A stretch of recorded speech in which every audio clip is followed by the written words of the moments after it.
So today is Wednesday, April 21st, 12:30 section, recording on. What we're going to focus on today in the next couple weeks of our class is the fourth section of the content, which is on multiples, or what are known as comparables or comparable analysis. So as part of that, I'm going to go ahead and share my screen.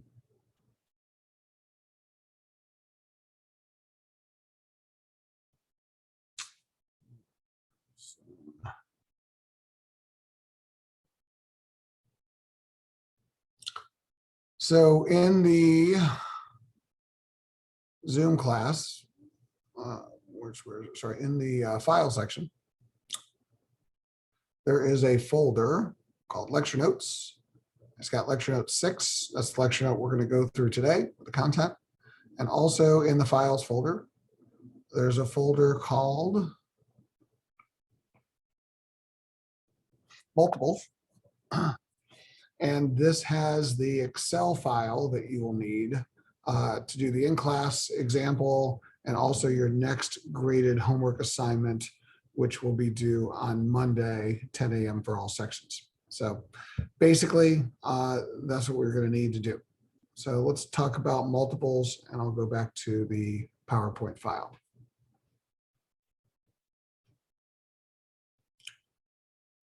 All right, so multiples, also known as comparables or comparables. The idea of a multiple is just another form of valuation. Remember that there's really just one value for a company, the law of one price. It doesn't matter how we look at the value, we have to come up with the same answer. And so another way to think about multiples is it's rearranged math.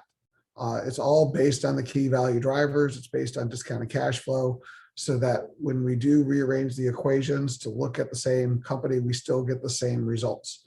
The only difference is that multiples are a little bit more of a shortcut because they are based on comparing similar assets in the real world and looking at those prices to infer a benchmark or a value of the company that we are looking at.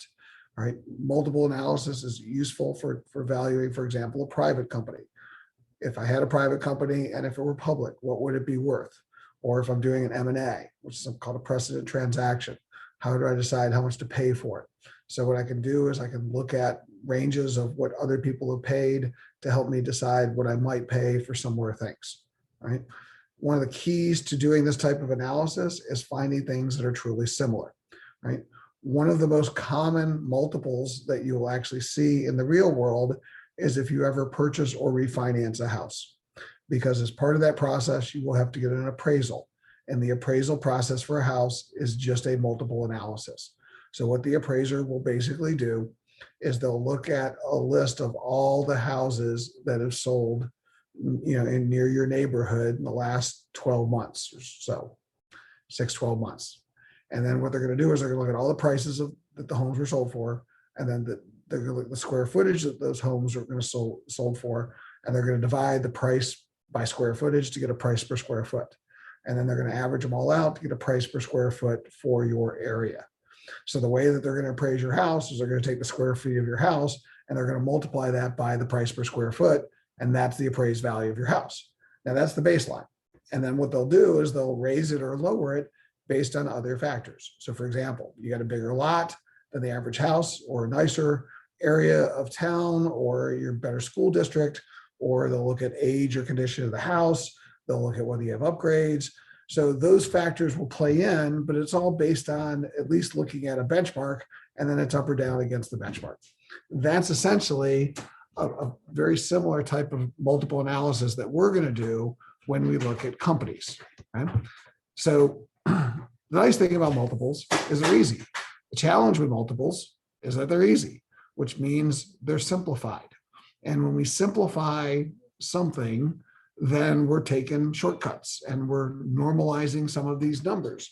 And so the whole point is that because we're simplifying, that a couple things that impact a company could distort this. So for example, multiples can be distorted by differences in capital structure. Multiples can be distorted by differences in non-operating items across companies.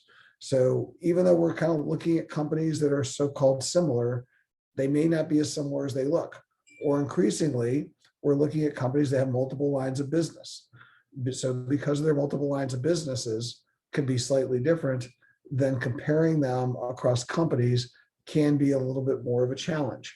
So for example, let's say that we were looking at General Dynamics, which we're going to be doing in a couple of weeks.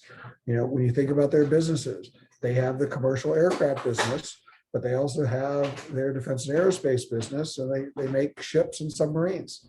And so those peers might be a little different, and the overall business is an average of those, but their peers might be pure play.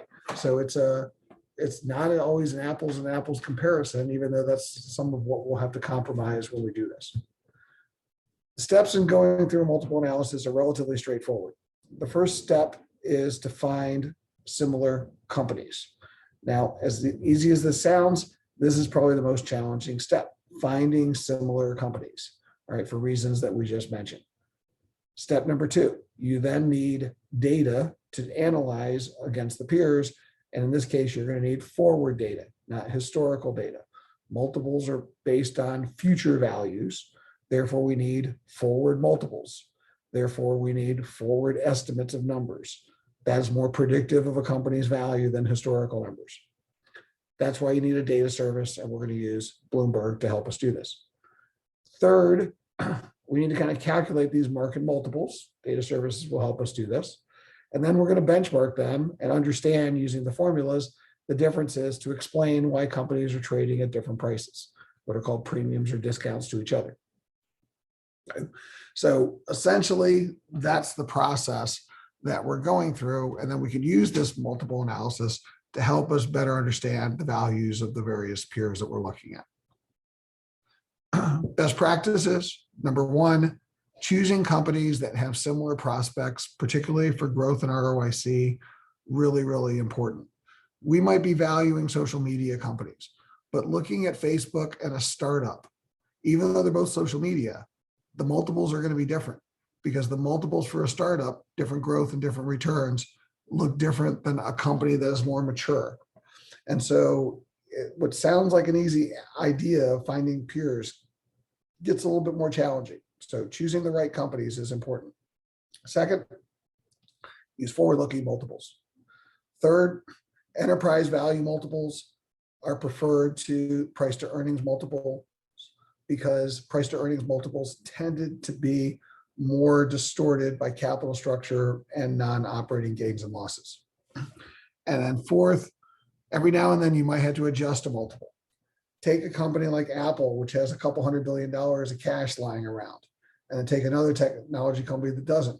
So we don't want all that cash sitting around to distort the multiple when we're looking at the underlying business. We might have to make some adjustments for certain items across an industry. Multiples are also precedent transactions. So again, it goes back to M&A. So if I am trying to understand what happened in the past, I can use multiples to help me do that, right? But the problem with precedent transactions is particularly we get less information about the acquired companies. And so we may not have a full understanding of what's in that multiple, and getting some of that precedent transaction data may be difficult, and the time frame may also be much longer. So it's just a challenge for precedent transactions. If you want to understand in Bloomberg, an example of precedent transactions, go to MA. That's mergers and acquisition data. Bloomberg has 19,000 deals in their deal database, right? So it just so happens today there is a $4.2 billion stock deal from a company called Middleby, which is buying a company called Wellbuilt, right? And so if you were to click on this, you can learn more about the deal, okay? So this is the machinery industry. This was the announcement date, happened today. This was the value of the transaction, timeline, parties, structure, who are the basic advisors that they're using. This target's using Morgan Stanley. They're using Guggenheim. There's the law firms that are being used. Information about the deal. But then here's the point. You go down to deal comps. These are precedent transactions. So one of the things Bloomberg is going to try and do is say, okay, for this type of company, what are the multiples, enterprise value to EBITDA, enterprise value to EBIT, enterprise value to sales, that companies were purchased at over time. But you'll notice that the date of these transactions goes back to 2012. So the real question is, when Danfoss Power Solutions was bought in 2012, was that really representative of what the trading multiples would be in 2021? Okay. And you'll notice that a lot of deals in the sector happened a long time ago. So again, this is a good example of a challenge with precedent transactions is, can we really use an average of all these when the market circumstances might have been different at the time, right? It is some of the acquisition data that happened in the industry, but again, we don't always have all of the information associated with it. But regardless, this is an example of how multiples might be used to justify what is a value of a deal. And you got a really good database to help you look up any deal. In any event, back to our content.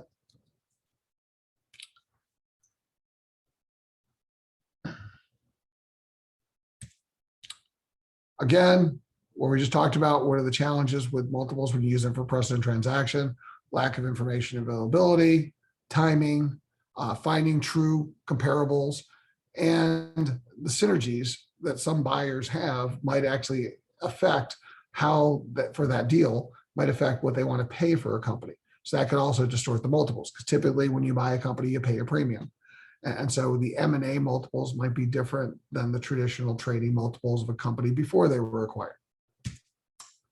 For purposes of this semester, we're going to focus on 4 multiples. We've already introduced them into the class. They're the price to earnings multiple, also known as the PE, and 3 enterprise value multiples: enterprise value to sales or revenue, enterprise value to EBITDA, enterprise value to EBIT.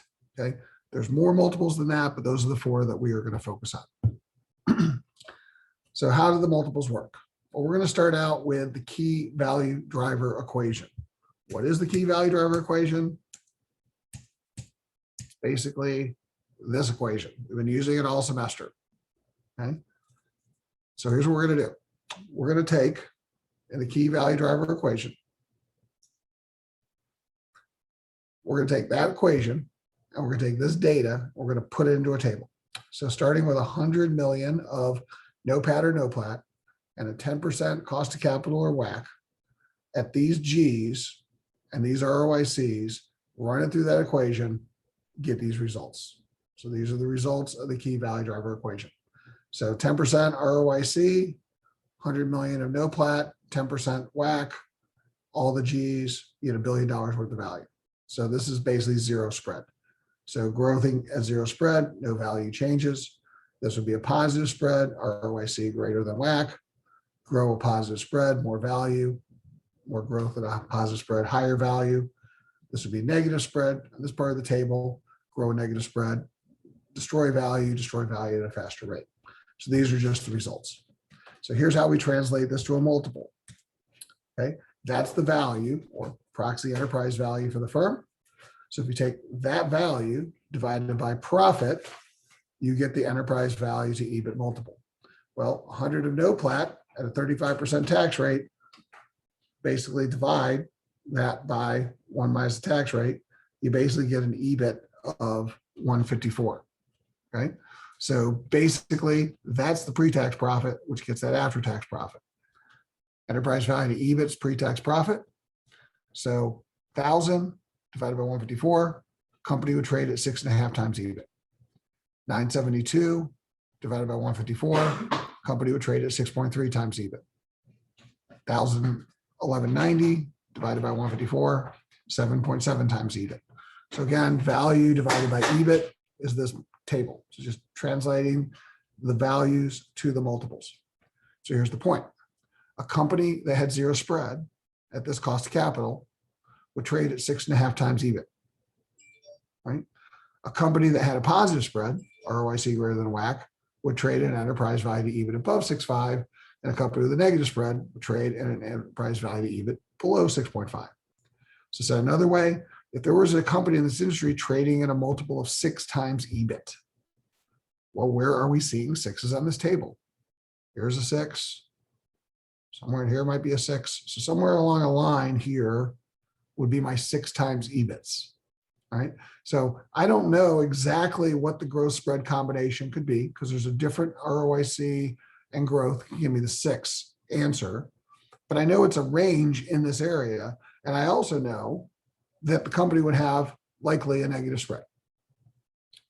If I had another company in this industry was trading at a 7 times EBIT multiple, where would I see 7s? 7, 7, somewhere between those two to 7. So that would be a 7 times EBIT multiple. Again, I could have different growth and ROIC combinations, but basically I would know that a company trading at 7 times EBIT likely had a positive spread in the industry. So a company at 6 times EBIT versus 7 times EBIT, what would cause the difference would be a different growth spread combination. And so what you really need to understand is that multiples are just an expression of growth and spread. And that's what we're seeing in the math in the way that they play out. Okay. Questions about that? Make sense?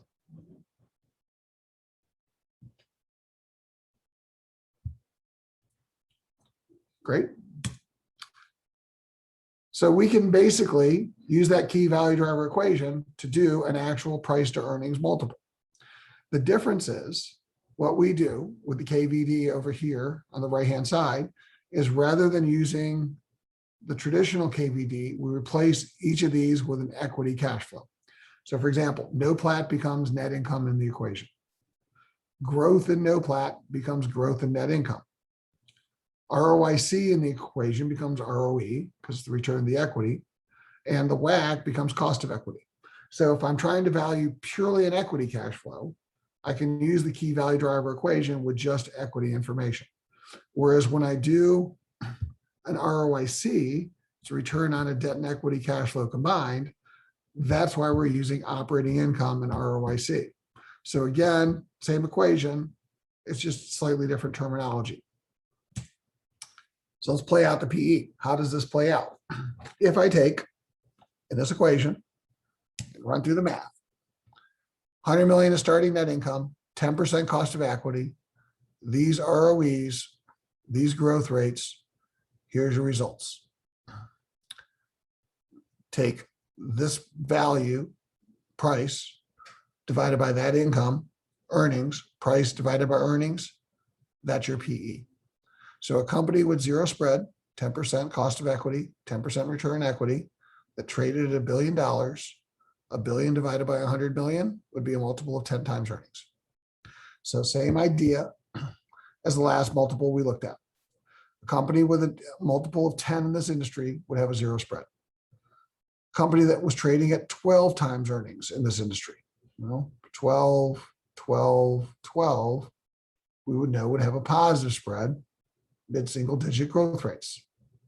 Company was trading at 9 times earnings. Well, no, it would likely have a negative spread. Here's my 9, here's my 9. Okay.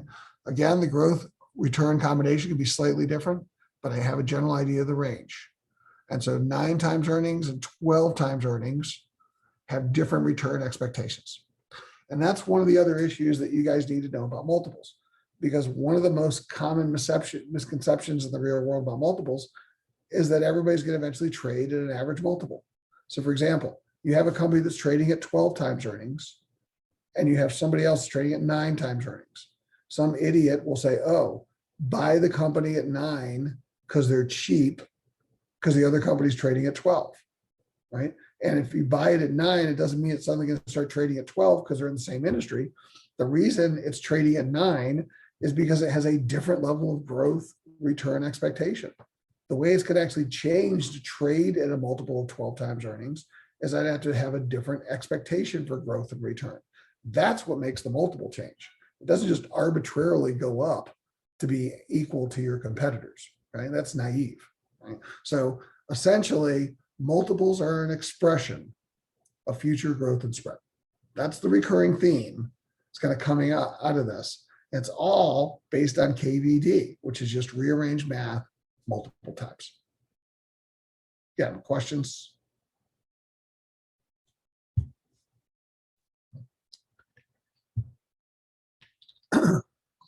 Next, we'll look at the enterprise value to EBIT multiple. This one is slightly preferred to PE for the following reason. Even though price to earnings multiple is common and a lot of people intuitively understand it, it's actually a more difficult ratio to explain when you start looking at differences across companies, because price to earnings is based on earnings per share. Earnings per share involves explaining what happened with cost of goods sold and SG&A, what happened with tax rate, what happened with depreciation, what happened with non-operating items, and what happened with interest expense. Each of those items on the P&L will eventually affect earnings and ultimately affect differences in PE across the firm. So ironically, what's probably the most commonly used multiple out there, PE, is actually the hardest to explain when you look at nuances across firms. And it's also the most susceptible to being distorted by changes in capital structure, meaning different levels of interest expense. Take two companies. One company has no debt. The other company has a lot of debt, right? Basically, you're going to get two different levels of net income, right? They get the same operating income, but the only difference is one has more debt. They'll have different PEs, right? But the underlying businesses aren't better, just different choice of financing. So the interest will distort the PE. It won't distort the enterprise value to EBIT. All right, so that same level of operating profit, then basically those two companies will have the same EV to EBIT. So the idea is that enterprise value to EBIT generally is less distorted by financing and essentially a little bit more preferred, all right, by what I would say is by the professionals. So how do you do an enterprise value to EBIT? Well, we've actually been doing them already this semester. And if you look at the enterprise value to EBIT equation, this is the derivation, right? So what you do is you start with the KVD. Again, all these multiples are just KVD rearranged, and then we rearrange it. How do we rearrange it? Well, no plat is EBIT times 1 minus the tax rate. Divide both sides by EBIT. EBIT cancels out, and enterprise value to EBIT is 1 minus the tax rate times all this.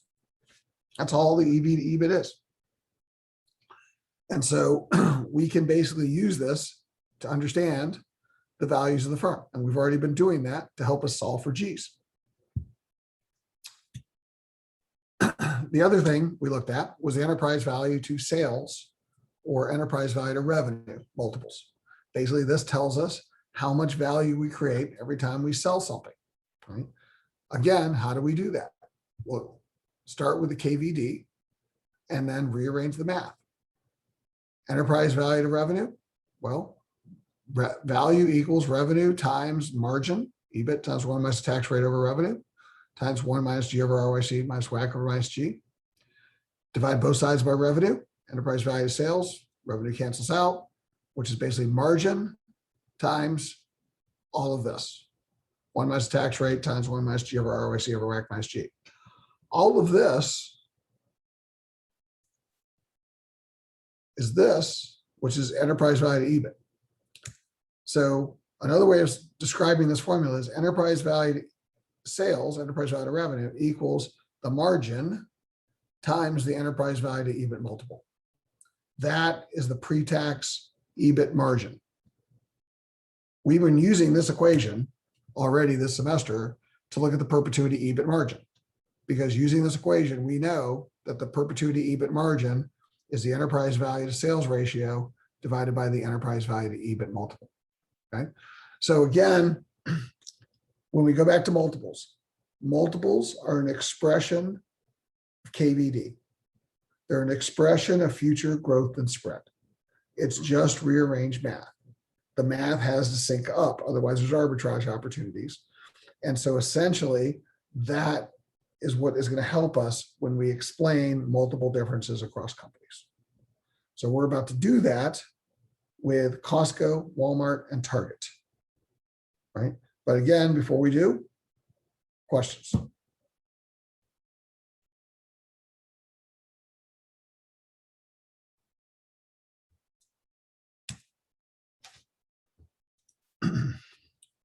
Right? Since you have no questions, then what you're going to need is you're going to need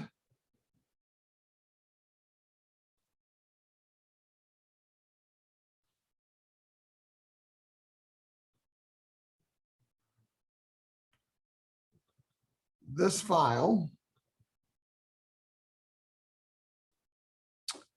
which was on Elms. Okay, so this is the multiple assignment file. Now, in a couple of weeks, your team is going to do this on General Dynamics, Lockheed Martin, and Northrop Grumman. Okay, or basically General Dynamics and peers. We'll talk more about that assignment later. But today, it's got 2 tabs for PE and enterprise value to EBIT. We're going to do it on Costco, Walmart, and Target. And by the way, the second tab just refers to the first, has the names over. And this is section 201.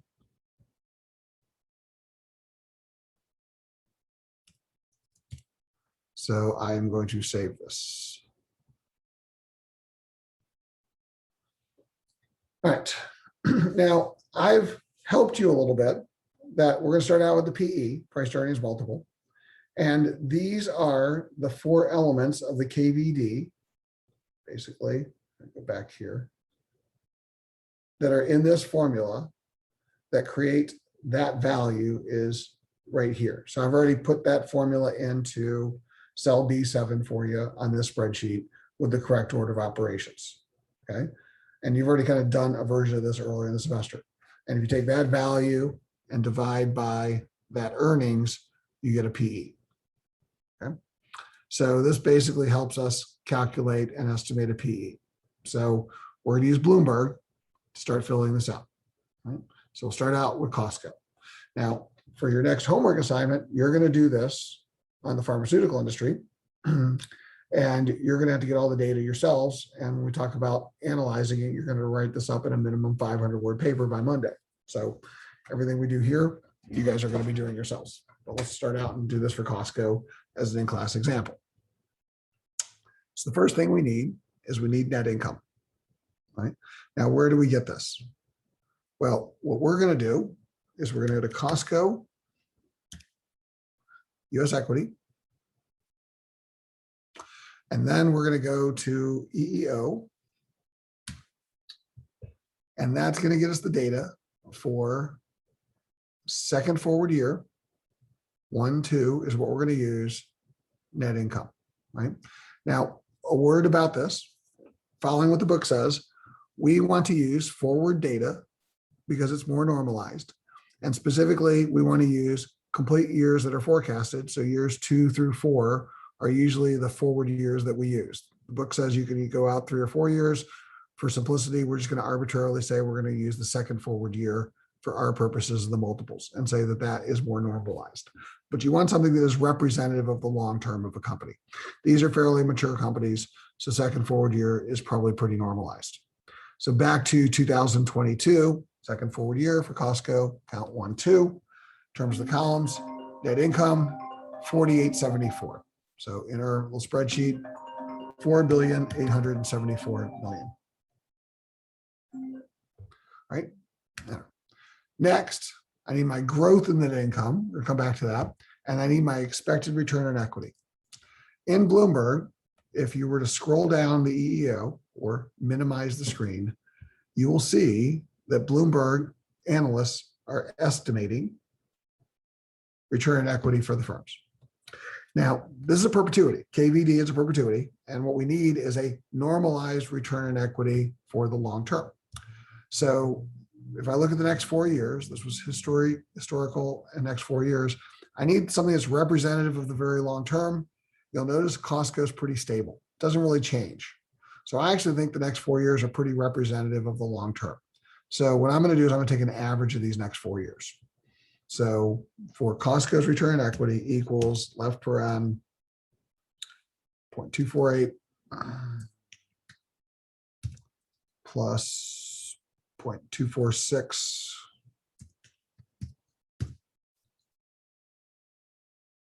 238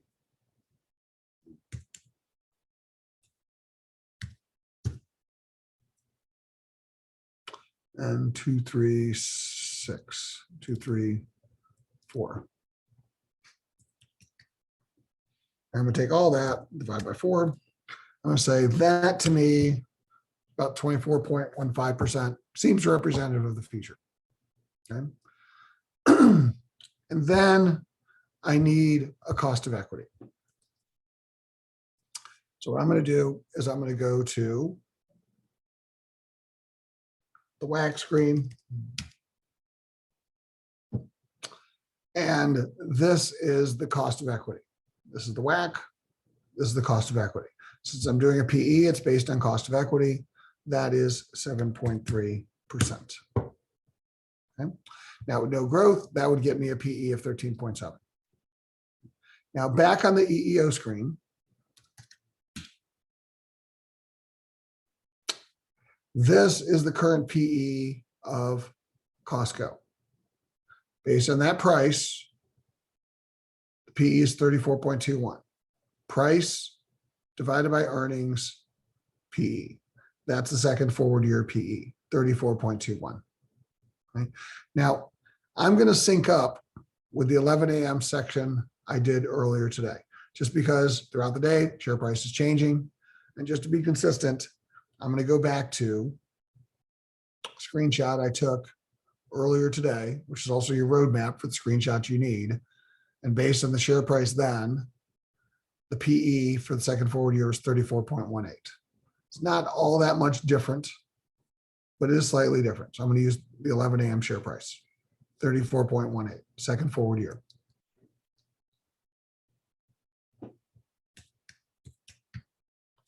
Okay. So my final step, create a G that gets these to match. Right? Process we've already been doing, but estimate a G. So for Costco, start out with 4%. You use the solver function, basically 5, getting pretty close. 4.9, 4.98, something like that. And now I'm almost exact, or 4.97. I think 4.98 is probably closer.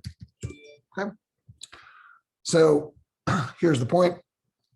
At that G, that would be the value divided by earnings. That would be the PE.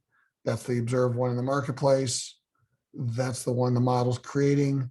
I'm matching them up at this value. Costco is worth 166 billion. If I were to go to the DES, share price times shares outstanding is market cap, 165 billion. And I'm at what, 166? So I'm pretty close to the real market value of Costco. I should be. Shouldn't really be a difference, right? We know that. Values have to work out the same academically. So long story short, that's Costco. Questions about any of that for their PE?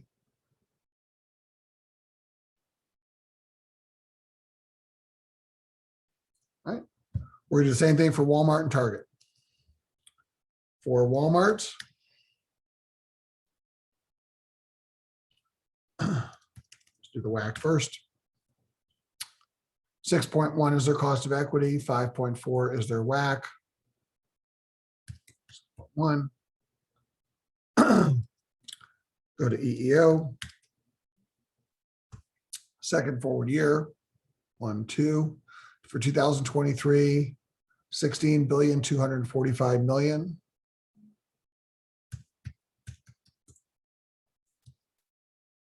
Return on equity for Walmart for the next 4 years, again, looks fairly stable. So I'm going to say that the 4 years is representative of the future. So take the next 4 years. Equals 18.1,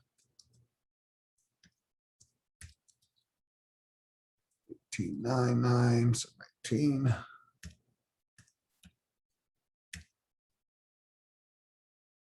18.2.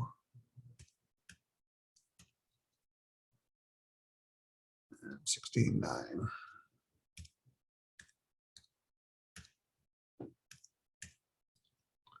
It's about 18.3%. And again, I would go back to second forward year for PE, but I'm going to use the one from the 11 a.m. section.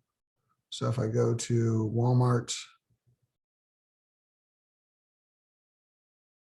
their PE at the time was 23.91. Again, hasn't really changed that much. But I'm going to use the one from earlier, 2391. And that's going to be a growth of like 2.2.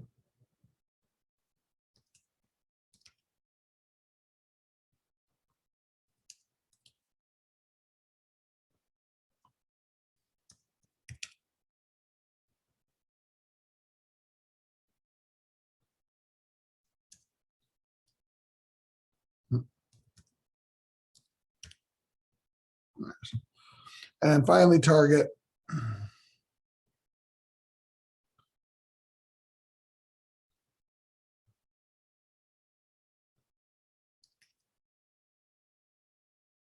Start out with their WACC.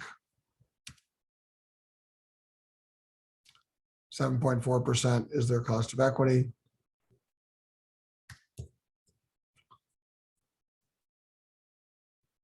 EEO. Net income, second forward years, 4.696.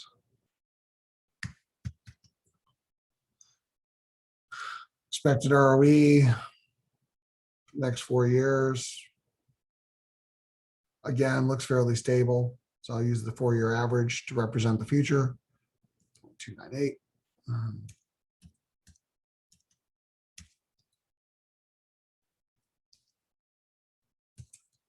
30.3.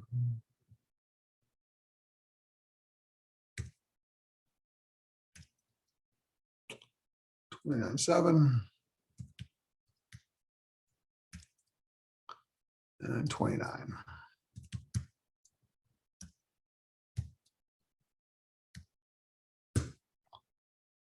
Actually,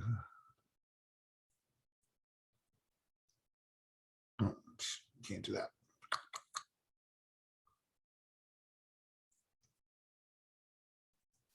Copy in the wrong cell. Paste special values. There we go. Sorry, I solve for my G. And then the actual PE today is at 2144, but again, I want to use the 11 a.m. section. It's 2139. Didn't change much, but all right. So what's going to get those to match? Probably be a little bit higher, 3%.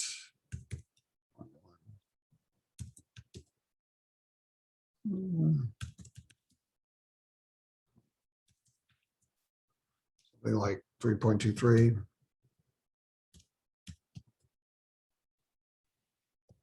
Maybe 3.24. I could argue which one's better, somewhere around there. All right. So I got these to pretty much match. These are the variables that cause them to match. Now I'm ready to write my paper and do my analysis. So what do I write up? Right. So what I'm going to write up, once I get all the math right, is whether a company is trading at a premium or discount. Premium means their multiple is higher. Discount means the multiple is lower. Costco's trading at a premium to Walmart. Walmart's trading at a discount to Costco of the PE. Why? Why is this 23.91 and this 34.18? These are the drivers. Specifically, these are the drivers. So if growth and spread explain the multiple, what are the differences in growth and spread that cause Costco to trade at a premium? Well, number one, Costco's growth rate is about double Walmart's, 2.5% versus 5%. Now this is compounding. I'm taking 5% and compounding 5% forever, 2.5% compounding 2.5% forever. So it's a big difference to grow at 5% versus 2.5. That's one of the reasons why there's more value here and higher multiple. Number two, Costco has a higher spread. 24 minus 7, basically 17 points of spread. Right? 18 minus 6, it's about 12 points of spread. So higher spread at Costco versus Walmart at higher growth, right? So they got 17 points of spread, growing at a faster 2.5 percentage points per year. That's why they're trading at a premium. That's why their multiple is 34 and Costco's only 24. Now, this is somewhat tempered by risk. Don't underestimate the impact that the cost of capital could have. showed a different way. If Costco had the same risk as Walmart, 6.1, their PE would be 71. So one of the things that's benefiting Walmart, even though it's not as high a PE, is their lower risk, their lower cost of equity. So what I would say is Costco's trading at a premium because the higher growth, 2.5 points of growth at a higher spread, 17 points of spread, but that is offset by Walmart's cost of equity, which is 1.2 percentage points lower, which is mitigating some of the difference in that spread. Why is Costco trading at a premium to Target in PE? Well, here, these cost of equities are almost identical, 7.3 and 7.4. So it's not the risk. They have very similar risks. Target actually has a higher spread than Costco. 30 minus 7 is about 23. 24 minus 7, 17. This is a higher spread. That should lead to a higher multiple. Why doesn't it lead to a higher multiple? It's all growth. Because Target's only growing the higher spread at 3.2% per year. Costco's growing the lower spread at 4.98% per year. The extra growth of that high spread leads them to have the higher multiple. So Target's trading at a discount because of lack of growth to Costco. Walmart's trading at a discount to Costco because of lack of growth and lower spread, but benefiting by the lower risk. That's what you have to explain. That was what needs to be in your paper. That's the probably 250 words of your 500. Questions?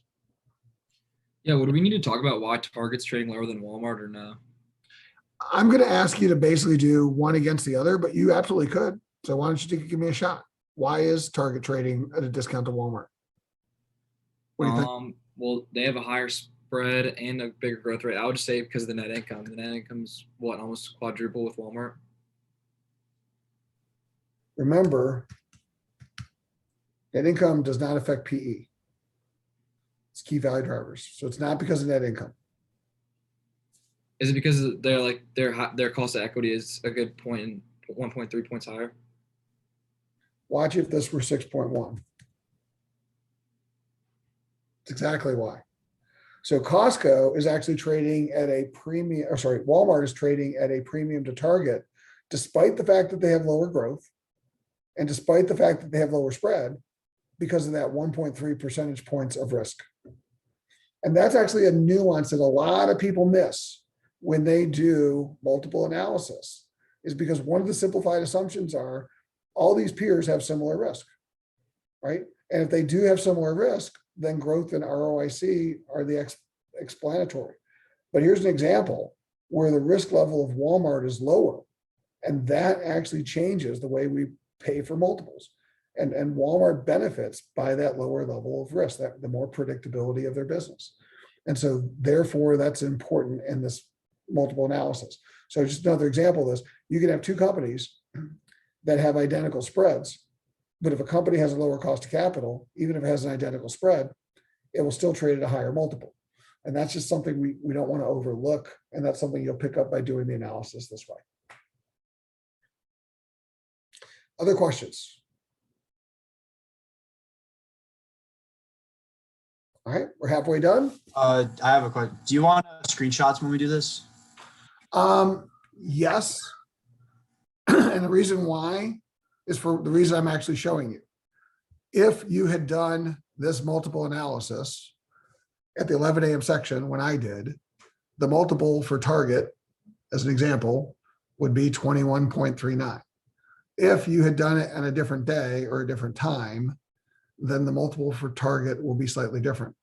And so in order to get all these numbers to sync, we need to know what data you used in order to sync up your assignment, because you're not all going to do your assignment on the same date and time. So yes, we need your screenshots. Screenshots also help us understand that you're not sharing files, because this is an individual assignment and you have to do this yourself. You can't turn in somebody else's data. Other questions? All right, let's talk about enterprise value to EBIT multiples, tab number 2. On this tab, there's 2 multiples that we're going to do: enterprise value to EBIT and enterprise value to sales or revenue. Those are the two multiples that we're going to have to do and explain again for Costco, Walmart, and Target. These are the drivers. So back to the math. What we did, just as a reminder, this was key value driver equation. This was the key value driver equation, and we rearranged it to get to the enterprise value to EBIT multiple. Okay, and those are the drivers: tax rate, growth, ROIC, WACC. Tax rate, ROIC, WACC, growth. Those are the drivers of that equation. Forward, same idea. Need my forward years in Bloomberg. So back to, where do I get my data? Start out with Costco.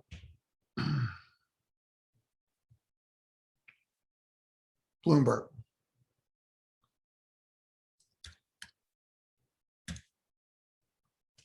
Right. The easy one, do the WACC. 6.9% is the WACC, current WACC, 6.9. So go ahead and type that in. Okay. Notice here we're using the WACC. When we do enterprise value, we did PE, we use cost of equity. That's the nuance between the two. Right. Secondly, I need my ROIC to get my enterprise value to sales, enterprise value to EBIT. Now, while I'm on EEO, two things. Here's my enterprise value to revenue or sales, second forward year. Here's my enterprise value to EBIT, second forward year. Those are the numbers that I would use. Okay. Now, here's the thing. Just to match the data from the earlier class, this is what it was in the 11 a.m. section. Enterprise value to sales, 0.83, second forward year. That means for every dollar of sales, you get 83 cents of enterprise value.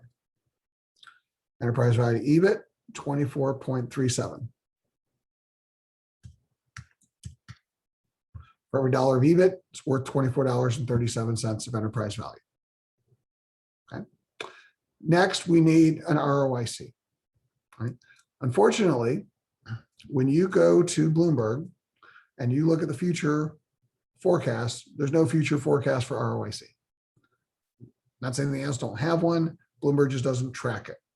They do ROE, they do ROA, but they don't do ROIC.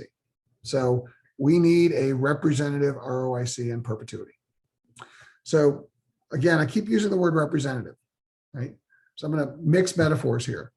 Part of the reason why I did a 4-year average for Costco is how predictable they are. And Target and Walmart are pretty predictable as well. If I had done United Airlines as an example, here's their 4 years. Is that an average that tells me the equals the average of those 4 years is probably the future of United Airlines? See, the problem is United Airlines still recovering from the pandemic, and travel has still been devastated. So back to this 4-year average, what we're really doing is not just arbitrarily taking 4 years and averaging and saying that's always the answer. What we're doing is we're trying to figure out a representative return on equity for the long term. Costco's business is pretty predictable. It's not changing. So they're pretty stable, and therefore I could do the 4 years and just average them out. I could probably use this year's and say it's just going to be representative of the future. For United Airlines, I might have to come up with something that I think is representative of the future. Right? I can't just use a 4-year average. The same is going to apply to ROIC. We don't have an ROIC for Costco, but I do know that Costco is like a clock. They're pretty darn predictable. We've done an EIC analysis of them. We did their historical analysis of Costco where we looked at their invested capital sales was pretty constant over time. Well, their IC to sales is pretty constant and their ROE is pretty constant. That means their ROIC is probably pretty constant. So what we're going to do is we're going to go to RV and specifically go to custom. We're going to look at add a column, operating ROIC. So we want to use the custom operating ROIC that we had calculated earlier. That's the number for our formula. Now we're going to say, this is the starting point. This is last year's. Now I want one that's representative of the future. Now, in this case, the retail future probably looks like the retail present. It's probably not changing all that much for these retailers. So I'm going to use this to represent the future. If that wasn't representing the future, I need to come up with a way to represent the future. But I'm looking at the ROEs and I'm saying they're not really changing. So I don't think the ROIC is going to change all that much for these companies as well.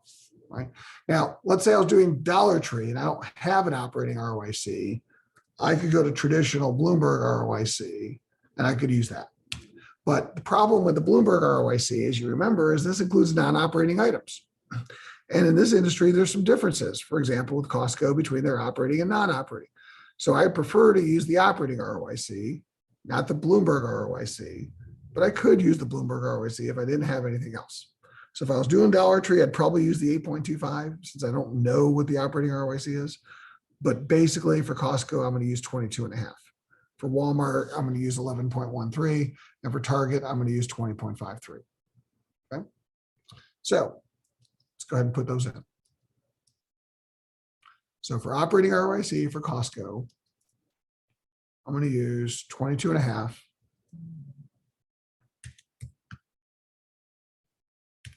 Type it in. Walmart's 11.13.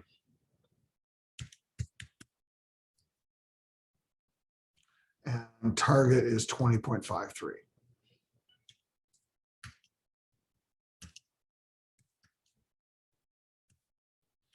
And just while I'm on these screens, whack for Walmart. It's 5.4%. And the whack for Target.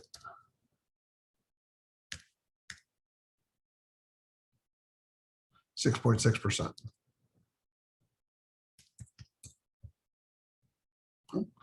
Now, just while I'm also here, if I go back to EEO, I'll do Walmart.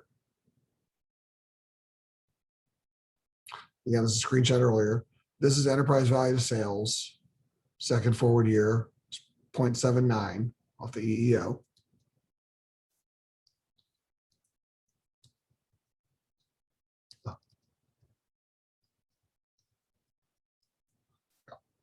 .79 and EV to EBIT.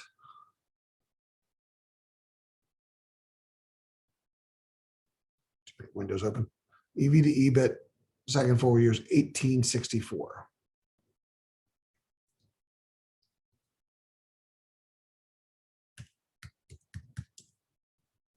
And then finally, EV to Target off the EEO. EV to sales this morning was 1.17. So again, I'm just using the data from earlier today, just to be consistent with the previous class. And EV to EBIT at 11 a.m. was 17. Right. And then finally, I need my tax rates. Right. Now, we had said that we're going to use JP Morgan to help us with the tax rates. So if I go back to Costco, just to be consistent with what we did with our valuations, in the JP Morgan under BRC analyst reports, here's a Costco analyst report from April 12th, JP Morgan. Search for the word tax rate. And see what the analysts were using. They were using 26% in perpetuity. So I'm going to use 26%. This is a process we've been using in our evaluation. Right. For Walmart,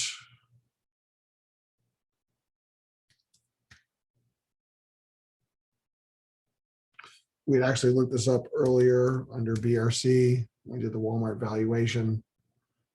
And I believe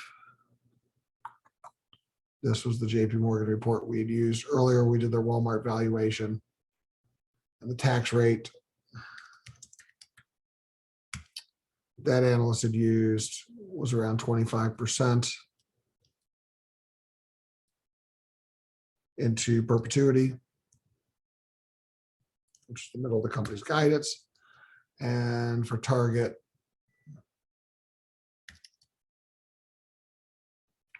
it was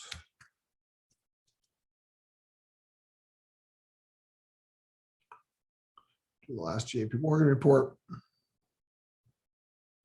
Yeah, we use different banks. You know, these JP Morgan, I just happen to know that they always put the tax rate in their reports, makes it easy. 22%. Right. And finally, got a couple decimal places here. Formatting so it matches everything else.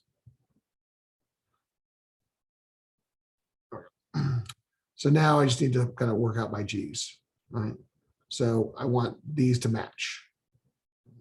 So for Costco, it's going to probably be like 3.5, 4.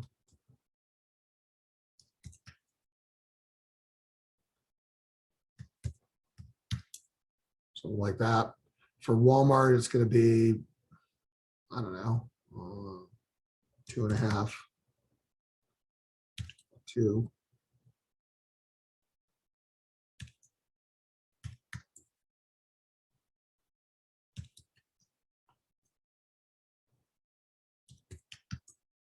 Mm, 2.16, close enough. And for Target, it's going to be, I don't know, 3, 2.5, 6. Try to get those to match 2.59 maybe. Matches exactly. I'll say by file, so I don't lose everything. All right, so now I've matched the enterprise value to EBIT multiples. I have my drivers, and I'm now ready to start my why is one trading at a premium or discount? Why is Costco trading at a premium to Walmart? Why is Walmart trading at a discount to Costco for enterprise value to EBIT? Well, that's 24.37. This is 18.64. Why? I have these factors. So start out with growth spread tax rate. The tax rate's 26-25%. Not much of a difference. Matter of fact, if these tax rates were equal, you can see it would barely move the multiple. So it's not tax rate. They're virtually identical tax rates. So that's not explaining the differences in the multiples. Secondly, spread. Spread here is 23 minus 7, that's 16 points. 11 minus 5, 6 points, rounding off. The extra spread at Costco probably is explaining some of the difference. And again, growth rate 4.5 versus 2.2. The extra 2.3% of growth at the higher spread is why they're trading at a premium. The difference is it is also offset by the lower WACC, because if Costco had the same WACC as Walmart, their multiple would be 64. So one of the things that tempering that WACC or tempering that EV to EBIT is they're being held back by the higher WACC, the extra 1.5 points of risk. So higher growth, higher spread, same tax rate, higher WACC is why it's trading at a premium. Why is Costco trading at a premium to Target? Different story. These WACCs are much closer, 6.6 and 6.9. Target has a lower tax rate. That should help its EV to EBIT. So despite the lower tax rate, Target's trading at a discount to Costco. Why? They actually have a slightly lower spread. 21 minus 7 is 14. This is 16. So slightly lower spread, but it's all low growth, 2.6%. They're growing that spread at 2.6% a year versus 4.5% a year. So it's the lower growth that's primarily the reason why Target is trading at a discount at a slightly lower spread, despite the fact that they have lower risk and a better tax rate. This is also where you can see the distortion that I talked to you about earlier. Notice that the spread here is lower than Costco on an operating basis. Notice the spread here is higher on a net income basis, return equity basis. Why? Target has more debt. So because they have more debt, their return on equity is distorted, it's higher. But the operating performance of Target isn't better than Costco. It's just Costco has less debt in their balance sheet. That's why Target has a higher PE, but a lower enterprise value multiple. Okay? So again, kind of see a little bit of the distortion with the spread here playing out in the way the multiples are calculated, incidental to the analysis that we're doing. But that's why Costco is trading at a premium to both. Again, questions about how I'm making those assumptions, what we're saying, because this is what you're going to be writing up.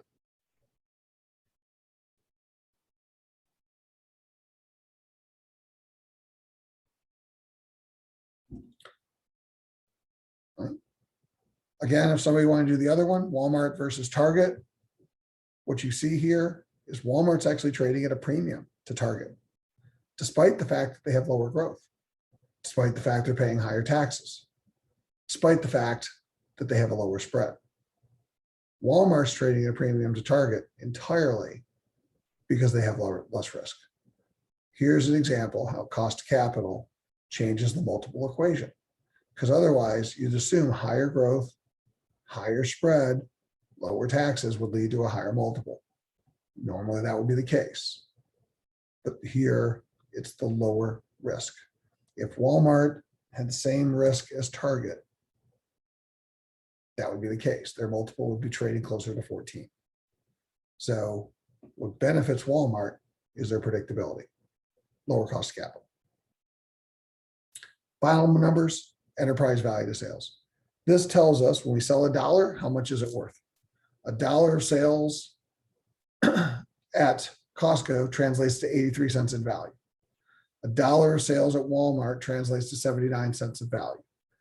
You're paying a premium for Costco sales relative to Walmart. You're also paying a premium for Target sales relative to Walmart and to Costco. Why is Target trading at a premium to Costco? Right, let's start there. The biggest factor of EV to sales is margin. Target has a higher margin. They're generating 7 cents of cash per dollar of sales pre-tax and 5.4% after tax. Costco is making 3.4% pre-tax, 2.5% after tax. That translates into more value at Target, more cash profit. But the other factor that does impact this is reinvestment, because I have to reinvest some of that. Matter of fact, I know what the productivity is because I know the margin and I know the ROIC.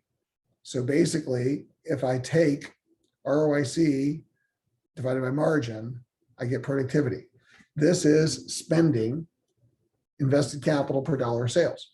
So based on these multiples, I know that Costco is expected to spend 11 cents on invested capital to generate $1 of sales. I know Target going forward is expected to spend 26 cents per dollar of investment per dollar of sales to generate the same sales. So Target's reinvesting more to sell the same amount of sales. So even though their margin is almost double Costco's, the enterprise value to sales is higher, but it's not even higher because they're investing more back into their business, which reduces the premium for their EV to sales. Let me show you a different way. Why is Walmart trading at a discount to Costco for EV to sales? Walmart makes a higher margin. They make 4 cents when they sell their products. Costco makes 3 cents. But Costco spends 11 cents to generate the 3. Walmart has to spend 29 cents of reinvestment to make the 4. So the high level of reinvestment at Walmart means I don't have as much left after this profit, lower ROIC. And that means even though I have a higher margin, because of the extra investment, every dollar of sales is not as valuable, 0.79. And that's why Costco's trading at a discount, or sorry, Walmart's trading at a discount, enterprise value to sales to Costco. It's not because they have a higher margin, which this ratio is heavily influenced by. It's because they're reinvesting a lot of that margin, higher productivity, and therefore lower ROIC on those sales.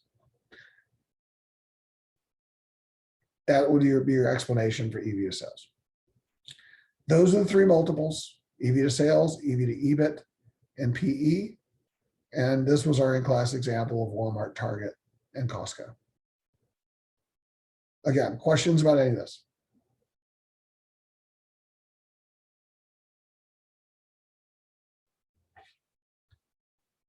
I'm going to put these screenshots and this file into Elm so you can actually see what we did in the same folder. But I also want to just highlight that your assignment is going to be for Monday, next class, 10 a.m. all sections, to do this analysis with all the math in the spreadsheet on these three companies: Merck, Eli Lilly, and Johnson & Johnson. So those are the companies. TAs have office hours tomorrow. Stay safe this week. We'll talk about this Monday. Assignments due 10 a.m. Talk about it during class. And that is your next individual graded assignment. You need to turn in your files, Excel file, plus screenshots for that assignment. If nobody has any other questions about that, I'll see everybody on Monday. Have a good day. Thank you. Thanks.